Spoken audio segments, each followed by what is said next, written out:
handle it. Realized I'll never get rid of it, so I had to channel it for good. I'll always be an addict, but now I am addicted to all this hope I give to you. Yo, I'm living proof that if you change your mind, you can change your life. Rest in peace to the old me, cause he had to die. I am redeemed, sober, recovered, clean. I ain't give it up, just had to switch it up the way I fiend. Now I fiend for the opposite on a positive level. 2 middle fingers up, looking at the devil. What's up? Against the odds, more than ever in my life I am focused, serving hope to the hopeless, who are living against the odds. I'm from the mud, the dirt of society, and that created this driving me to help the whole world that's living against the odds. I know some of you are struggling and probably pissed at God. I was too, but I realized nothing happened to me, it happened for me. Here to tell the story of everyone that's living against the odds.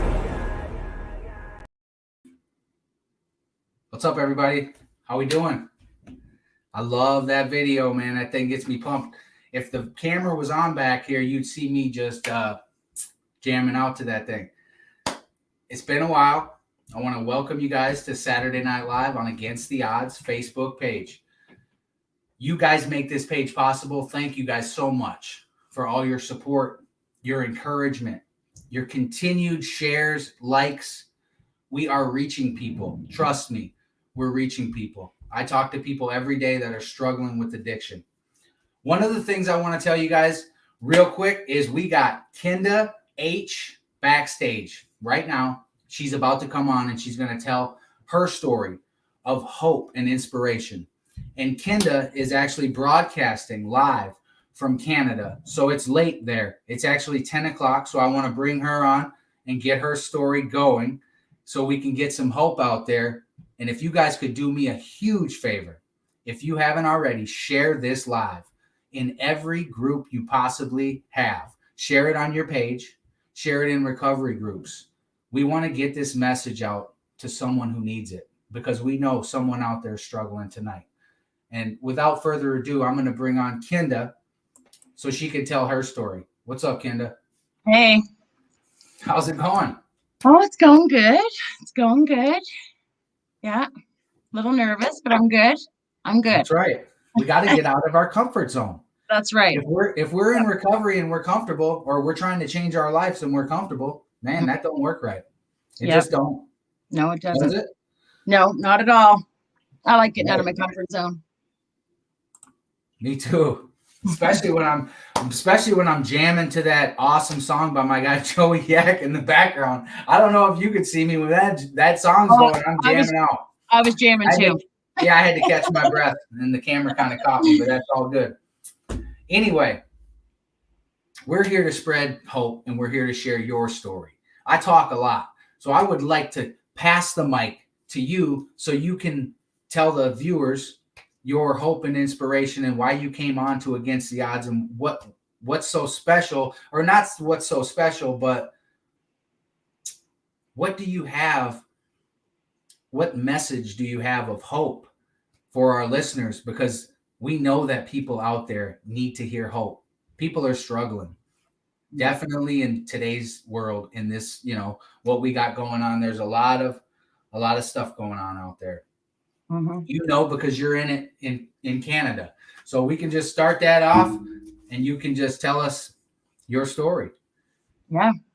Well, thanks for having me. I remember when you did your very first, actually I came home and I turned on Facebook and you were doing your very first live, I think it was. Yeah. All right. So my addiction started at a very young age. I always struggled with addiction. I think I was probably around 15, 16 when even a little bit before that, I think, smoking weed and stuff like that. And then, around 16 when, we kind of were a little bit into drinking and stuff like that, which I never really cared for. I started taking Valium. Somebody gave me a Valium one time and I drank one beer with it, and it was just a feeling that I'll never, ever forget. I was drunker than all the girls. And it was just that opened up a whole new world for me. I always was kind of into trying out different pills, downers and stuff like that. Um, yeah, like I always struggled with like fitting in. I always felt like I didn't belong as a child. Um, I grew up, I have an older brother, younger sister. I grew up in a good family, but I just always had that feeling that I didn't belong. Even at school, I didn't feel like I belonged. But when I kind of started getting into that scene, I felt as like a sense of belonging, you know. So it kind of made me feel accepted. I had a crowd of people. Um, I always like to try new things like pills and stuff like that. So I was known as like, you know, oh, I would try anything kind of girl. So I guess that's really where it all started. When I think I was in grade 11, you know, I was taking a lot of like downers and stuff like that. So that was my first trip to detox. I was, you know, thinking back now, I mean, my daughter's 15 and she's in grade 10. Like it blows my mind how young, you know. So when I went to detox, to get off of the pills and stuff, they gave me, you know, that's when I knew I had a problem. But it wasn't because I went to detox. It was because of how excited I got that they were going to give me my drug of choice to get off my drug of choice. It made me feel like I was cool. You know, I don't know. It didn't embarrass me in any way. So that's really when I really started to struggle a lot. Even when I got out of detox, you know, I still was in the scene. It didn't really do anything for me. So when I turned, so we'll fast forward a little bit. So when I hit about 19 years old, and you know, in between that time, you know, like acid, mescaline, stuff like that. When I turned 19, I got a job as a bartender. Um, and there is when, you know, the drugs got harder and the parties got wilder. Um, I fit into that lifestyle really good.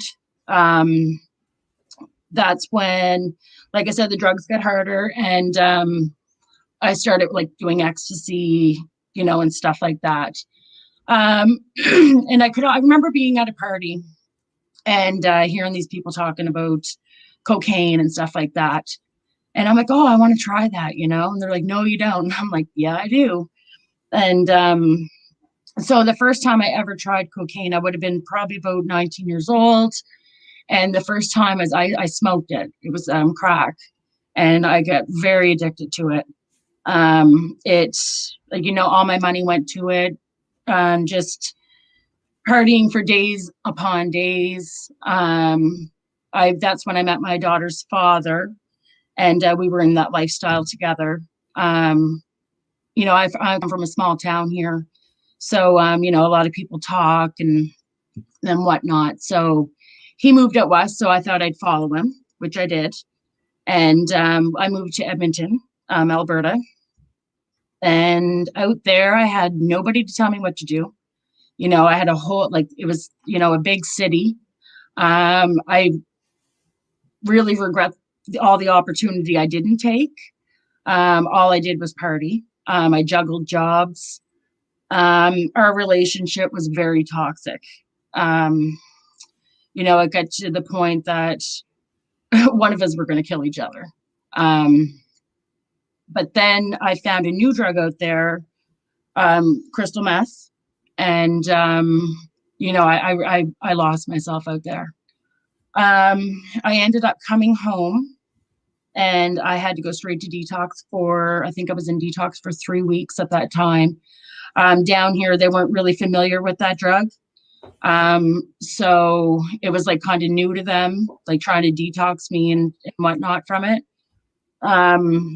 I did spend 3 weeks in detox, and then I went to a recovery house, a 28-day program down here. It worked a little bit. I got my job back when I came home. So I was all week down in the 28-day program, and we got to come home on the weekends where I worked at the bar all weekend. So it kind of like put my foot back in the door of that lifestyle again. I got out of that treatment center and I was good for a little bit, but I kept slipping, I kept slipping. So I went back to detox, basically to save my job at that time. And I think I was probably about 22 years old. And, and then I decided, you know what, I'm going to have a baby. I thought that if I could get 9 months under my belt, that would, have a child and not have to just worry about myself, that would give me a good little, what's the word I'm looking for? It would just give me a good little time in, and I thought I would be good after that. And, I promised, I had a little girl, and I promised my daughter that I would never do drugs again. And, and I honestly thought that was going to save me. So I had my daughter. I didn't touch hard drugs again for almost 10 years. So I considered myself clean at the time. But that's when I started drinking alcohol a lot. I started taking Valium every day, and I still smoked weed every day. So, but that, to me, that was clean at the time. But also too, in that time frame, my life was completely unmanageable. I still worked at the bar. I thought I was good because I wasn't doing what everybody else was doing. I was going to work, making money, but I was still out, after work and stuff like that, drinking and partying. In that time frame, I probably would have been about 27. I met my son's father. I was 27, thought I knew it all. Just got out of, a prior relationship with my daughter's father. I just thought I knew it all. I'm not going to fall for a bad relationship again. And so I really went into that relationship with everything that I had. He was into he was into a pretty rough lifestyle. He ended up doing 3 years in prison, and I waited for him, and I basically did time without doing time, making sure I was home for the phone calls, making sure, I sent letters. And once we got our conjugal visits, I was up there every time that I could get up there and, living that lifestyle. And it was hard. Like, it was really hard. It was new for him. It was new for me. We were absolutely obsessed with each other. It was not good. It was not healthy. So when he came home, things got really bad between us. Neither one of us wanted to let go of each other. It was kind of like the obsession that I would have for a drug, but I put it into him. And he was the same way. So it got really, really bad. It got really, really abusive really quick. I kind of blamed him being away and living with men for 3 years. I kept kind of justifying it. Like, that's why he just needs to adapt. But things just kept getting worse, really, really bad. That's when, my daughter was starting to kind of see the abuse and stuff like that. And that is the time where I feel like my daughter took on the role of being protecting me. She kind of took on the mother role, and she carried that role for a long time. But I do believe that that's where it happened. Things got really bad between us. I ended up actually getting pregnant with my son. I would have been about 30, 31. And, we just could not separate. Like, we just didn't know how to do it. So what ended up happening is after a fight that we had, and, things were getting really, really bad between us. Once I had my son, I started fighting back, which didn't make things any better. So the cops came, and, it took a long time. I would not admit to the abuse. And then I remember my daughter coming home with my mom, and they thought something serious happened to me. And when my daughter came in, she was just like, Mom, enough, like enough, just tell them the truth, and that's kind of what broke me. Looking at my little girl, just saying, tell them the truth, right? And I did tell them the truth. And, it was going to take something like that to actually split us up, where we weren't allowed to be around each other. So after that, I struggled being a mom with, a new baby and my daughter. Yeah, I struggled a lot, because at that time, I loved him so much, I really did. It might have been a really unhealthy and toxic love, but to me, that's what love was. So after he wasn't allowed around anymore, my life was still a complete mess. Now I had 2 broken families, all the guilt and shame that comes with that. I ended up actually I didn't meet a guy. I ended up getting together with a friend of mine that I was friends with for years.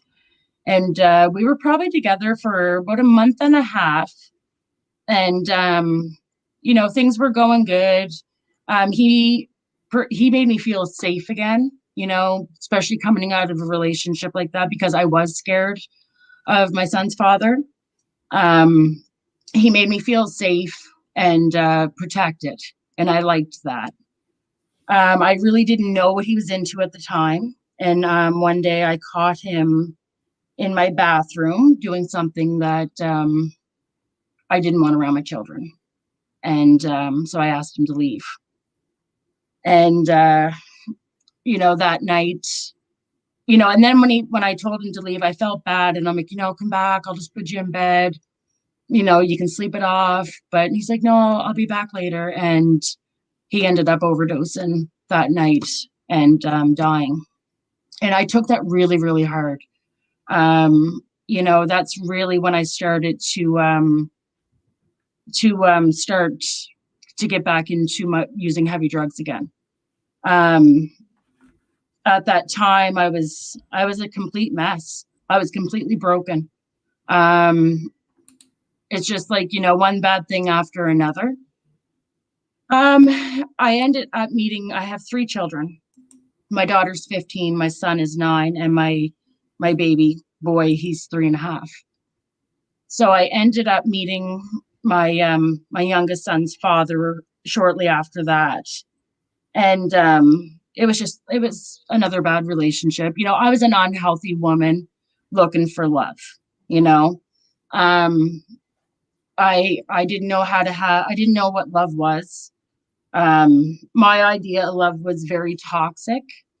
I couldn't understand why I couldn't keep a relationship. And the men that I met were also very unhealthy too, we are what we attract. And I would have argued that a few years ago, but I do believe that now. So then, I ended up meeting him, and things were good for a while, but I was still unmanageable. My life was unmanageable. It was on again, off again type of thing. And I ended up getting pregnant with my son. And after I had my son, me and him split up. And then I had another failed family, more guilt and shame to add to my huge pile. And that's when I fell into a really, really dark depression. I had I was actually, like, after I had the baby, I was like scared to go outside. I isolated a lot. Um, it was a really, really dark time for me. Um, and then one of my friends came to visit, and she brought me a pill, and it was a hydromorph. And after doing that, it was like, it was kind of like, I felt good. I finally felt good for the first time in a long time. I felt like I could be a mom again.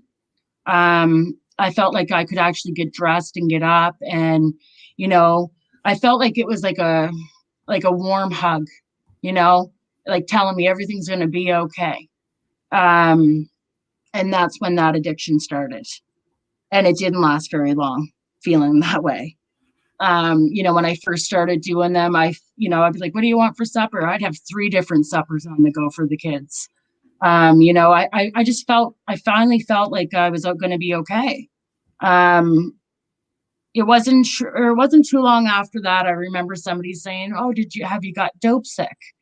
And I'm like, no, like, I don't even know what dope sick is. Right. And this would have been 3 years ago. And it was in the summertime. And I remember getting the flu like 3 times in July.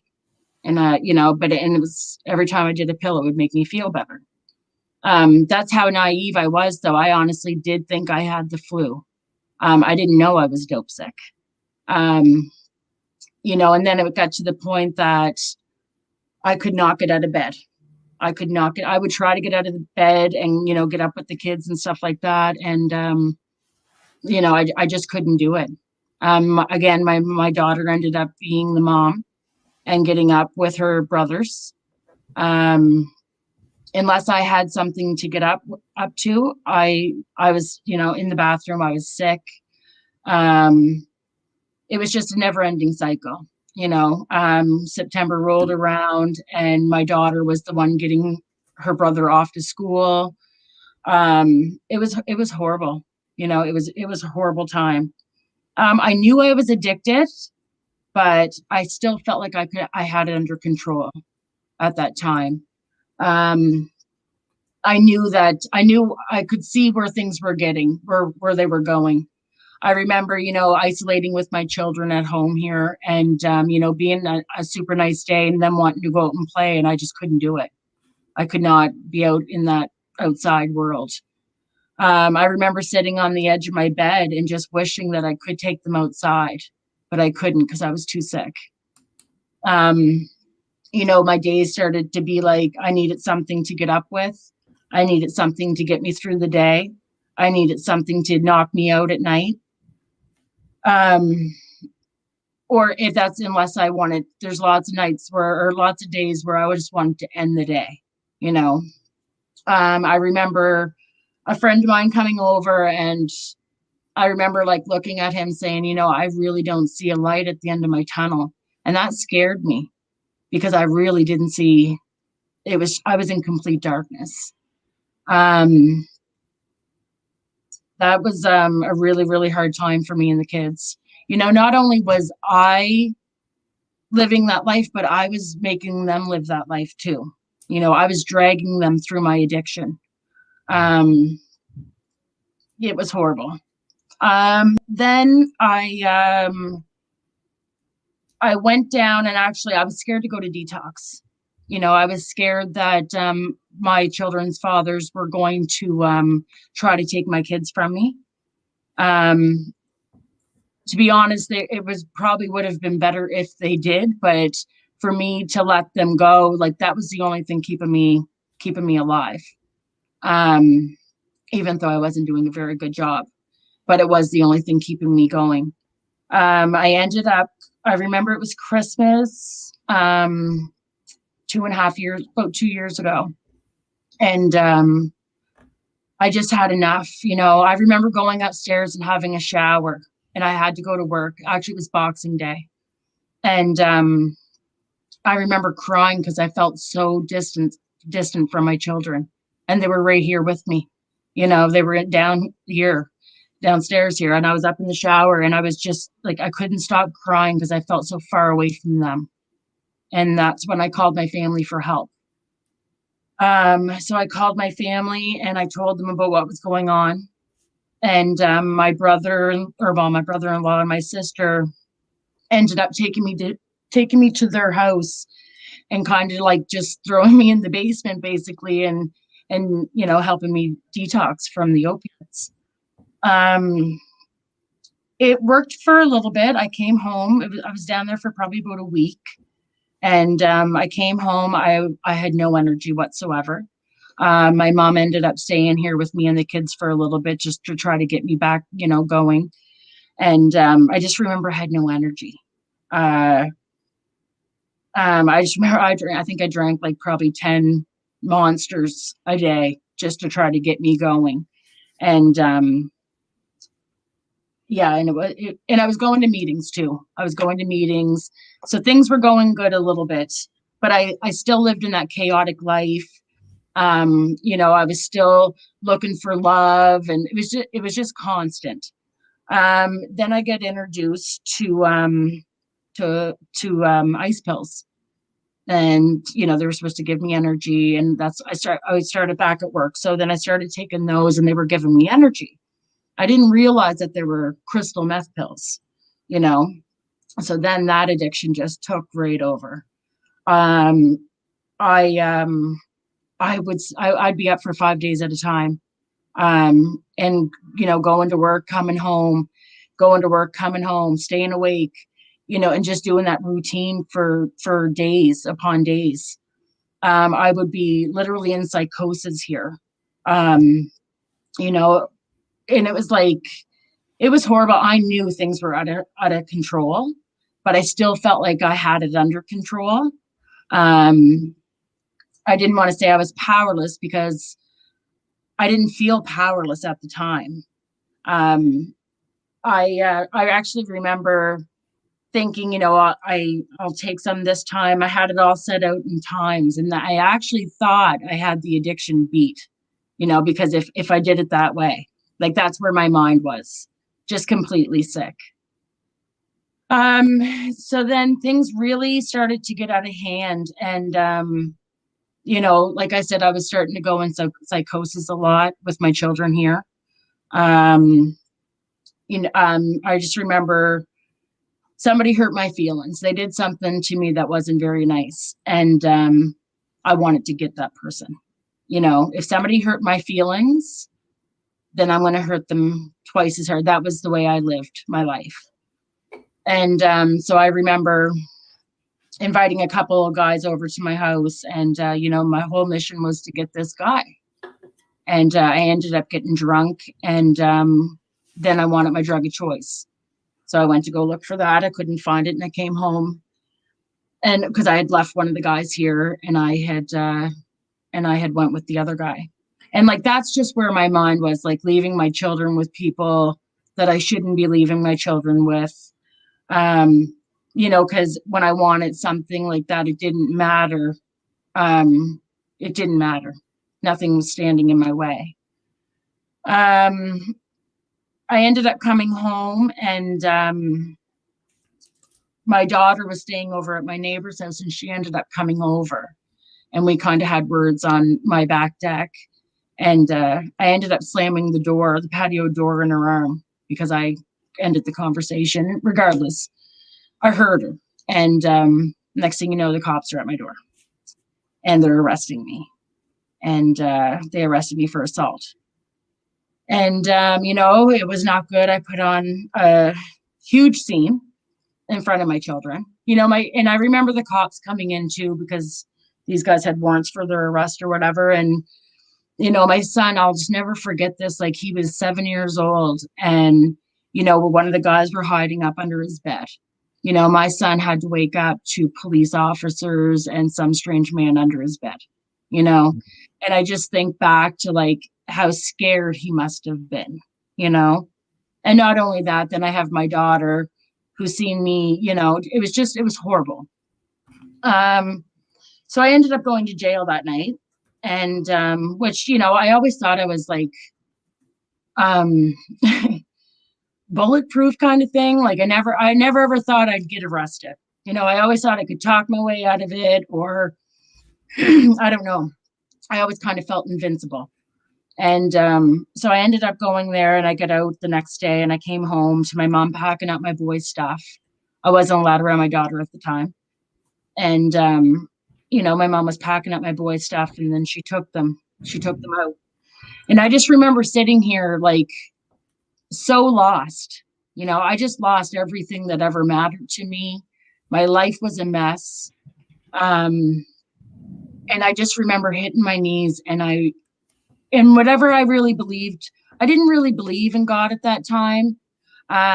Whatever I did believe in God, I resented him. I resented him for the people that I've lost in my life, for the way my life went, for the abusive relationships. I blame God for all of that stuff. So I remember I actually did hit my knees, and I was begging God to help me. I was about to call the dealer at the time and tell him to come and get me. And he wasn't the type of person that I ever went with before. I'd run to his window or something. He's just not the type of guy I'd ever go with. But I was just getting ready, like I had it. And I knew if I had a win, I wasn't coming back. And I remember getting a text message from a friend of mine saying, "Do you need a hug?" That's all it said. "Do you need a hug?" And I'm like, yes, and looking back now, I know that was God. God works through people. And I honestly do believe that was God. I just, there's a lot of God shots at this point in my life here. And I'm just so glad, and I'm so thankful that I took that hug, because the next day, and I've been in recovery ever since. The next day I went to detox for a week, almost 2 weeks. And I remember my family wanting me to go to rehab. And at first I was like, no, I don't need it. I don't need it. I have the kids. Like, how am I going to go to rehab? I have the kids. And I remember my dad being like, actually, Kenda, no, you don't have the kids. And I was so mad at him. Like, I almost left detox and everything. I was so mad at him. Or no, he's like, Kenda, you're a drug addict. You don't have the kids. And I was just so mad at that point. But you know what? He was right. So I remember them telling me that they wanted me to go to a Christian-based recovery house. And I was like, I'm in detox, calling up all these other rehabs, like any way out that I could get out of there. And, any kind of easier one too, like one that would still allow me to have my cell phone, one that would allow me to roam the streets of the city in the daytime, anything easier, right? Really? Yeah. You must be talking to these guys that I talk to all the time that want to go to treatment. They tell me all these stipulations where they got to go. And I'm always like, well, you ain't ready. Yeah. And well, none of them would take me.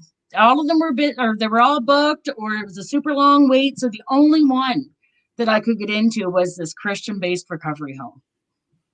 And I remember talking to the girl on the phone, and she's like, yeah, I got accepted, did the intake and all that stuff. And she's like, okay, well, don't forget your church clothes.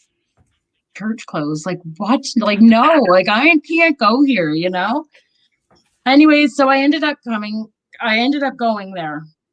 And, I actually did get to, before I went there, I came home for 2 days because I needed to pack some stuff. I didn't stay here. I stayed at a friend's house.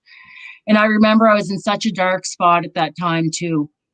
I actually felt like killing myself.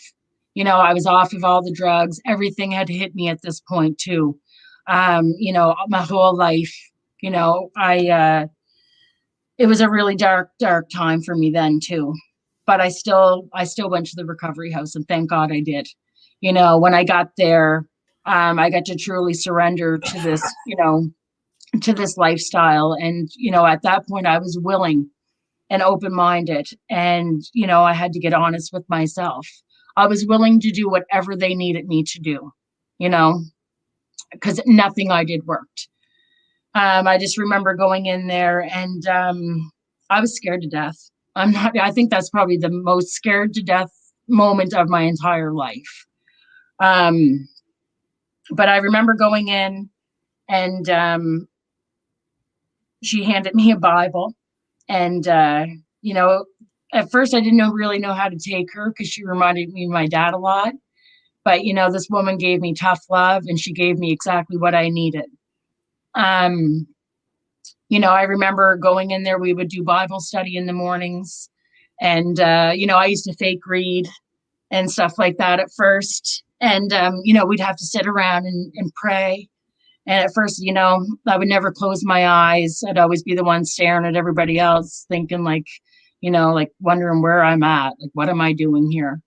And, at the end of it, and I always say this too, like when I got there, I had to, it was the guilt and the shame and the resentments I had being stuck in the past. That's the stuff that I needed to really, really work on. They really helped me change my life around. I feel like I was born again there, because now I get to like really, I don't know. It's like my old person. I'm not the same person that I was. And I know that, and I can feel that. All that chaos. I was there for 6 months. We had no social media. I was allowed on the phone for 15 minutes a day to talk to my children. It was a farm. It was a farm.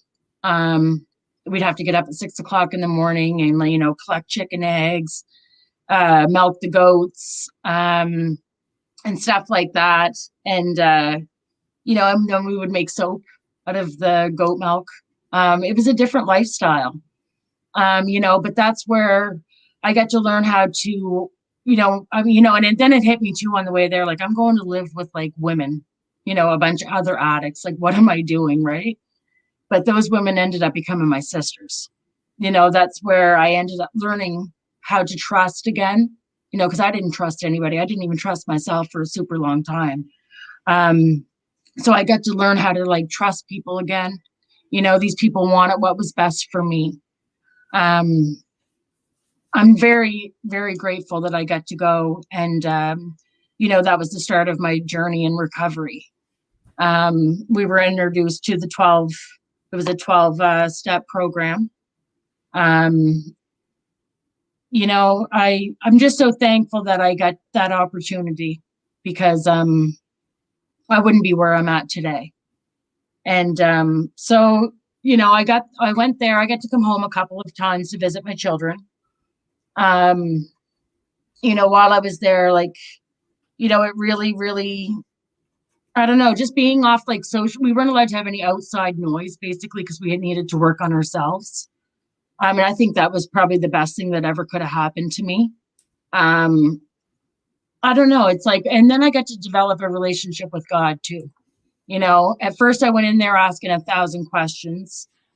We did a program called Alpha, and and it was like an introduction to Christianity. And I remember in one of the programs, this woman was saying, I feel God hugging me. And I'm like, well, I want God to hug me. And I remember that was the night that I started actually praying. And I was praying for God to hug my children while I was there. And, and then I kind of felt like that was working, so then I kind of started asking God to come into my heart and give me a hug. I wanted him to hug me. I wanted to feel that hug. Right. And when I prayed for that, I felt that hug, and I remember going outside, and I mean, you can see the stars for forever up there. Right. And I'm like, all right, God, if you're real, I want you to show me a sign. And no word of a lie, there was a shooting star right then. And I'm like, okay, I'm never going to question you again. Like, I know you're real. Like, I'll never question you again. And I never will. So there I got to really, I learned how to love myself again. I got to work on my relationship with myself. All the things that I would give in a relationship, I got to give myself, compassion and honesty and trust and all those things that I never knew, I never learned how to do that with, I never had that before is what I'm trying to say. And so I got to, you know, build a relationship with myself, and I got to work on my relationship with my children, and I got to work on my relationship with God. And it gave me a good foundation. So I was there for 6 months, and then I came home last year. Actually, this time last year. And I came home just before the pandemic hit. And you know, I came home, and I was scared to come home, to be honest. I was excited to come home and start my life, but I was also really scared to come home as well. But when I came home, that's when we weren't even allowed out. So I couldn't go to meetings, and I couldn't really do anything. But you know what? I was home with my children, and that's exactly where I wanted to be. Actually, I was actually stuck here. We weren't even allowed to leave the house. So it was great. I got everything I wanted, you know. I had all my children back in my life then. You know, they get to see a new me too, right? I get to plant the seed of our new life. And you know, my son always kind of like would ask me questions about God and stuff, and I would never be able to answer them or anything. And you know, they get to see a different. I get to introduce them to their new mom, you know, and it was hard at first because I could see my old behaviors in my kids. You know, I could see, because I mean, we mold our children. You know, I could see the manipulation. I could see the asking me 10 times where I say no, and then eventually I give in, you know, and stuff like that. So, you know, we really had to work together. You know, today we get to recover as a family. You know, I learned the spiritual principles. You know, I never had those in my life before. And not only do I get to apply them in my life, I get to apply them in my children's lives. They get to live using the spiritual principles now, you know. You know, like I said, yeah, we're recovering as a family. We have communication now, and we can talk. I have the best relationship I ever had with my children. The other night we got to lay in bed and we had a movie night. Like so many times I prayed for that, you know. So it's just amazing. Like my life in recovery is amazing. You know, I get to actually live my life today. You know, I'm not just surviving. I get to live. I just, you know, if could just tell anybody just to hang on, you know, I never even knew this life existed. I never lived this kind of life before. And today I get to do it, and it's because I didn't stop fighting. You know, I didn't give up. I did whatever I needed to do to, you know, just be the mom that I always wanted to be. Today I am the mom that I always wanted to be. I'm the sister I always wanted to be. I'm the daughter I always wanted to be. You know, I just yeah, like there's life after all the chaos. And you know, today I have peace. I have peace in my life today. I never ever had that before. And I'm not sure, I know it's a big part to do with finding my higher power, who I call God, you know, and recovery. You know, I just had to end people, places, and things. I don't go around nobody. I don't, you know, like I'll see people at meetings and stuff and plant the seed for them there. But, you know, my house is my safe haven. You know, this is where nothing goes on. You know, I came home, I painted my whole house because there's a lot of bad memories here, you know, but today all there is good memories here today. And I'm super thankful that I found recovery. And, you know, like I said, I came home and my Facebook, I was going to delete Facebook because it was nothing but negativity, you know, and then I was like, you know, maybe I'll just look up some recovery stuff. And now my whole Facebook is nothing but recovery. You know, I actually went in and unfollowed every single person. And now all I see is recovery and good. You know, it's nothing but good stuff today. And I do believe that we attract what, you know, who we are, right? And like I said earlier, like I remember my sister being like, well, why do you hang around all these people if you're not doing drugs? I'm like, I'm not doing drugs. They're just my friends. You know, I look back now at me saying that, and just how, you know, I was like, how dare she, you know, blame me for doing drugs and being around all these people? But I was, you know, I was doing drugs, obviously. You know, everybody that I hang out with today is in recovery. And I remember coming home and I didn't know anybody in recovery. And thank God for Zoom and these platforms. You know, recovery is alive and well all over the world. So is addiction, but so is recovery. You know, I've Mhm. met so many people on these platforms all around the world. I have friends all around the world in recovery. And I'm just so thankful for that. And you gained some new friends on Yeah. this platform Yes, I have. from around the world because you're Yep. from Canada. Yep. If anyone hasn't noticed, What, do I have an accent? you might just a little bit. Yeah, I don't hear it. That's all right. It's perfect. Man, you have a great story. First of all, thank you for telling your story and coming on, even though we did it, we had a cancellation, right? Your story resonates with me because I can relate with everything that you said. Especially with the tough love, like how your dad told you something that was, you know, it wasn't very nice of him to say, but it was the truth, right? Oh yeah. You Yeah, didn't think it was very nice at the time, but it saved your life. And definitely. that hug. So I look at that and kind of we were talking on the back end, right? And I told you, you know, the red flags that I had.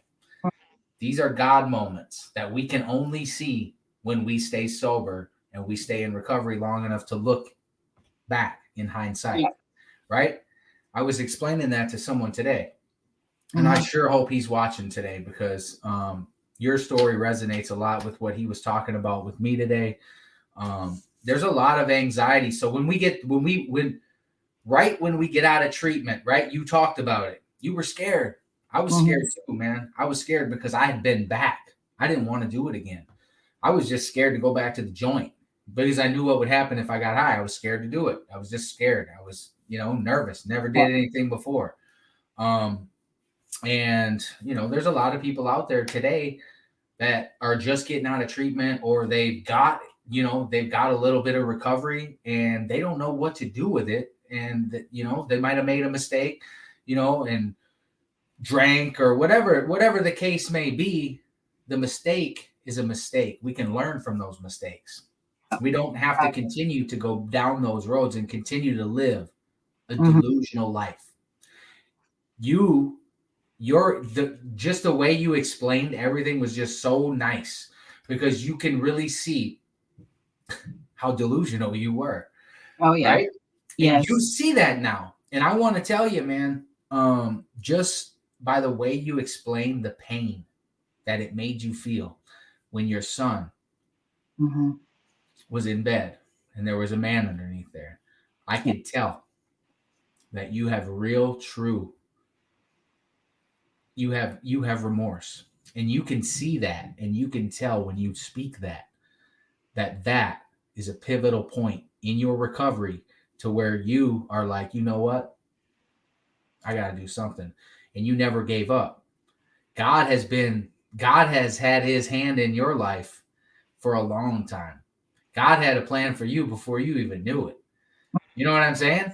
He Oh really yeah. did. In your story, the hug, he watched over, I mean, I know he watched over me, so I know he watched over you because we should have been dead, Yeah. right? With the drugs that we did.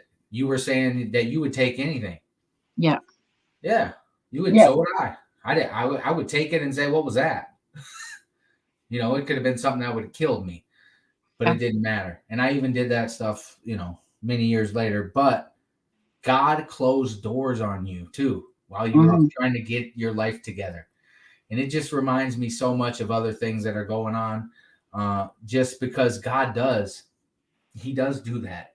He Oh did that yeah. for me in my story. Yep. I was dead set on going to a program when I got out of another program, and that program was like, "You ain't coming here, bro." Yeah. And you know what happened? I didn't give up. I had Mhm. a counselor look at me and tell me to have faith that God had a plan plan for my life. And guess what? She gave me an assignment on fear. She gave me tough love. She told me something that made me think like your dad told you. She told me, she said, let's be honest. If you died today, though, your tombstone would say the world's better off without him. Because that's how I lived. Mm-hmm. That's extreme. It's very extreme, but I needed to hear that because it was the truth. My character, your character, up until we recovered, showed that junk, right? All the stuff we didn't like. And that's why we changed it. But the most important thing is how you changed your life and how we're on here talking about how you changed your life. Because there are people out there that are on the fence that don't know. If you had told me this 20 months ago, I would never believe this, you know?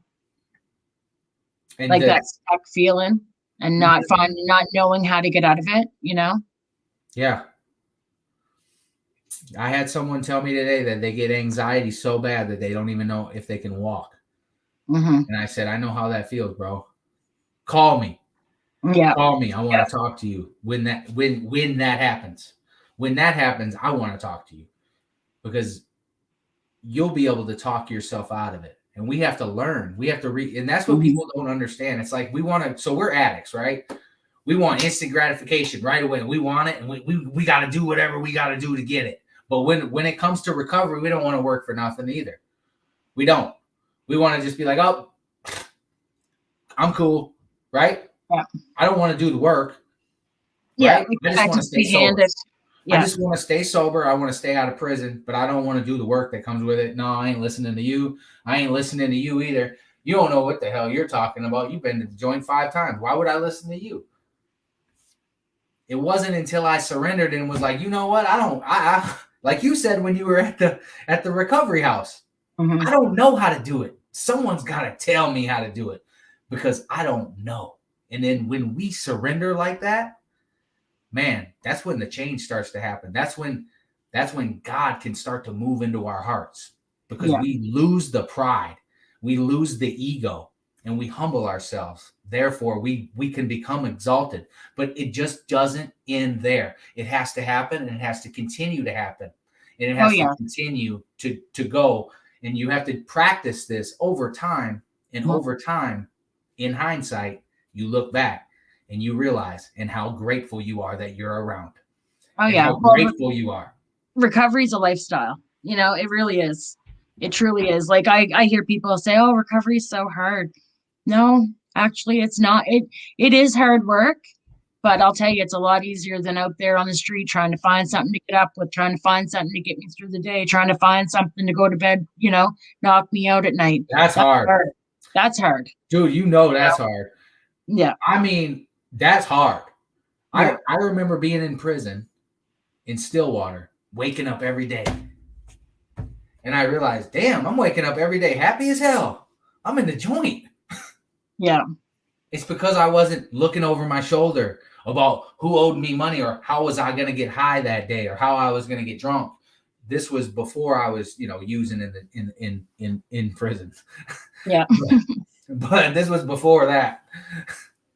But that was my realization. That was like how these inklings came in and how God started to speak to my heart. Like, hey man, if you stay off of that, if you stay sober, you won't go back to prison.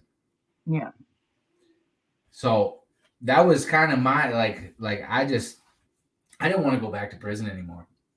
Mm-hmm. I didn't. And I knew that I wasn't a piece of shit if I wasn't slinging meth and doing that kind of stuff. I never got in trouble if I wasn't drinking and drug dealing and all this other bull. You know what I mean? I never got in trouble. But, I always had to fill that void when I got uncomfortable. When I got uncomfortable, the tough guy like me, you seem like a tough girl too, from your story, right? Tough. We're so tough, but when someone tells us something we don't want to hear, man, Oh yeah. We always take the cowardly way out. That's what I always did. I never manned up. I never took what someone told me and actually was like, you know what? They're right, and actually looked at it. I got defensive. I used all my defects of character to rise up to all my survival skills to rise up, right? And to block everything and not even look at that stuff. And I did that for a long time, and that's why I stayed stuck. Yeah, same here. It's crazy. But when you look back on it, you're like, damn, that's simple. Yeah, I know. Yeah. But it's not. And that's why we're here sharing, because it's not that simple. Not when you're in it. No. When we get out of it, it becomes simple because we look at it in hindsight and we can laugh about things like that. Yeah. But, man, we're here because we're here to tell you guys, if you know, or we're here to tell you guys that there is hope out there, that there is hope after the BS. There is hope after relapse. I pray that if anyone relapses, that they make it to another recovery, because we all know that doesn't happen all the time. Yeah. There is lots of young people I know, children's. It's not a game. That's for damn sure. People think it's a game. You think that you might be able to take that one drug one more time. Yeah. And that might not be the case. Don't be that selfish. Don't. That's the truth. I was so selfish, and I still can be sometimes. I'm in recovery, man. I'm not perfect. I still am selfish. I still have to apologize to people. I still make mistakes. I still do things that I probably shouldn't have did. You know what I mean? It just, we do that. Yeah. But we don't have to go back to that old way. We don't have to do this. We can do this and learn and still grow. You can still do that. I can admit I'm wrong today. You know, I would never do that before. Right. All kinds of stuff. Like, yeah, it's definitely a way better way to live, you know? It's just, I never ever thought I could live this way. But I love it. I wouldn't change it for the world. That's why you got to share it. Yeah. That's why we share it, right? Because why wouldn't you share it? You never thought that you'd be here. That's what, me neither. I'm going to keep it real with you. People that know me know that I never in a million years thought that I'd make it. June 22nd, I'll be out of prison for 10 years. When I got out, I had 10 months of sobriety. An ex-girlfriend of mine told me something I didn't want to hear, and it was true. And I said, I got 10 months of sobriety. I'm about to have a year sober in a little bit. She said, hit me up when you got a year out of the joint. That's what she said. That was the truth, man. That was the truth. You know what I mean? She wasn't lying. That was the truth. But you know what? Got 10 of them now on June 22nd this year. So it's possible, man. It's possible. That's what it's possible. I never in a million years would expect to even get off parole, let alone be free for 10 years. You never thought you could stay sober for 2 years, 2.5 years. That's what you have, right? 2.5 years? No, 20 months. 20 months? Sorry. Yeah. Going on 2 years. Yeah. That's what's up. Congratulations. Yeah. Thanks. I'm gonna just throw some comments on because we're running about an hour. I think we did a great job. I think your story was phenomenal. I related. That's why I started talking like this, because it brought my story out, because I can relate to it. I was the same way. I'm not kidding. The same way. And you know what? It really hurts me. Like, I really have a lot of empathy for children and things like that, because I was fortunate. My kids have never seen me like that. But there are kids out there whose parents are still like that. Oh, yeah. And sometimes I can react wrong with my children. And you know what? it brings me to a spot where it hurts me to do that. And that's how I know I changed my life. That's how I know. Just like you said, I know because I know. You know what I mean? There's that empathy. There's that feeling that we get when we think back, and it's almost like something like our stomach's dropping, like we're on a freaking roller coaster. When you see something like that and your stomach drops like that, that's real, man. You know what I mean? That's real. I know. That's for real. Yeah. And anytime I hear anything about a child or anything like that, it really opens my eyes, because we don't think about that shit when we're using. No. And our kids deserve the best versions of us, you know. They really do. Mm-hmm. They sure do. So anyway, I'm gonna throw up a comment or two. Some thanks. Maybe you know them, maybe you don't. Yeah. You're welcome, Kristen.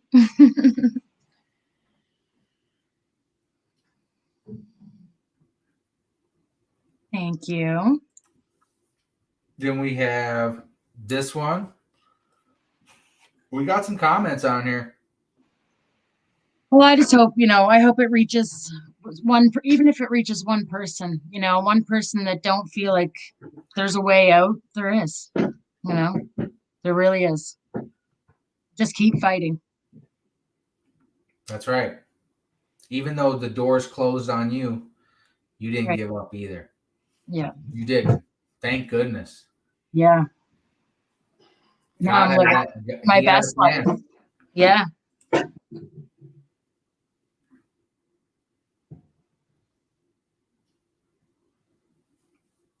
Thank you. Thank you, Kirk. Thank you. Tim Ealing, this is a mentor of mine. Great man right here. Thanks, Tim. He spoke, man, this guy spoke some serious life into me. I always say that he doesn't ever take credit. He doesn't ever take credit for it. He was a mentor of mine in prison. He wasn't ever supposed to get out. Wow. He's on Facebook. He's in a ministry. He's in a ministry leadership program. He was blessed. God granted him grace. You know what I mean? Yeah. Straight up. Miracle, just like you. He is he's a great guy, and I just I always try to praise him every time he says anything on here, because he doesn't think so, but he spoke so much life into me and gave me courage. So when I could get out on the street, he gave me the courage. That life and that hope. He kept me on the path while I was in there. So when I got out, I stayed on that path.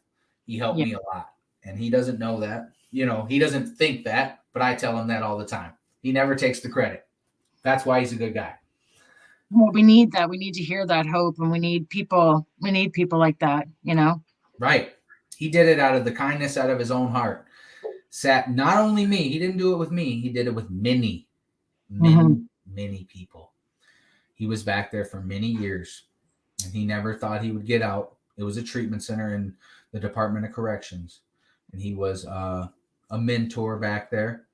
He would help guys with his story.